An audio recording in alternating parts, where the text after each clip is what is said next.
आणि आपण जेव्हा सर्व धर्म समभाव हे फक्त आपणच सांगतो आपल्या मुलांना, बाकीच्या कोणी नाही सांगत.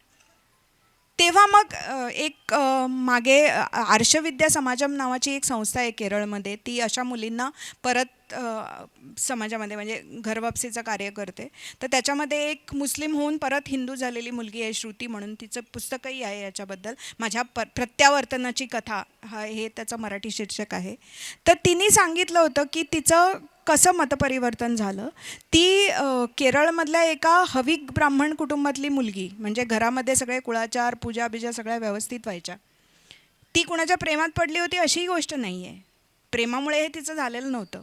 तर तिचं कन्व्हर्जन का झालं, कारण वडिलांनी असं आधी फक्त सर्व धर्म सारखे, माणसा माणसामध्ये फरक नाही वगैरे असं खूप सांगितलं होतं. आणि जेव्हा ती तिचं घर सोडून ती शिकायला गेली, तेव्हा तिला तिच्या मैत्रिणी भेटल्या. त्या सतत तिला फक्त एकच सांगत होत्या की हाच धर्म श्रेष्ठ आहे, हेच तत्त्वज्ञान श्रेष्ठ आहे. आणि इकडून सांगितलं होतं की हां सगळे धर्म सारखेच आहेत. आणि दुसरीकडनं तिला खूप ठामपणे असं सांगण्यात आलं होतं की हे एकच तत्त्वज्ञान श्रेष्ठ आहे, हा एकच धर्म श्रेष्ठ आहे, हा एकच देव अस्तित्वात आहे. त्याच्यामुळे ती हळूहळू हळूहळू त्या मताकडे ती परिवर्तित होत गेली.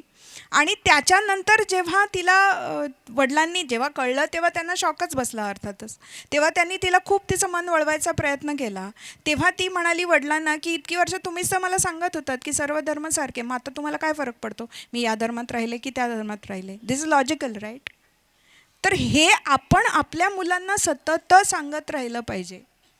आणि त्याच्यासाठी मुळात आपला अभ्यास वाढवायला पाहिजे. आपल्याला काही म्हणजे काही माहिती नसतं. आपल्याला आपल्या धर्माबद्दलही माहिती नसतं आणि आपल्याला लोकांच्या धर्माबद्दलही माहिती नसतं. त्याच्यामुळे अत्यंत सुपरफिशियल माहिती घेऊन आपण जगत असतो. We don't know enough about our religion to defend ourselves. We don't know enough about other religions to be able to attack them. That is the sad fact and that is something that we need to work on.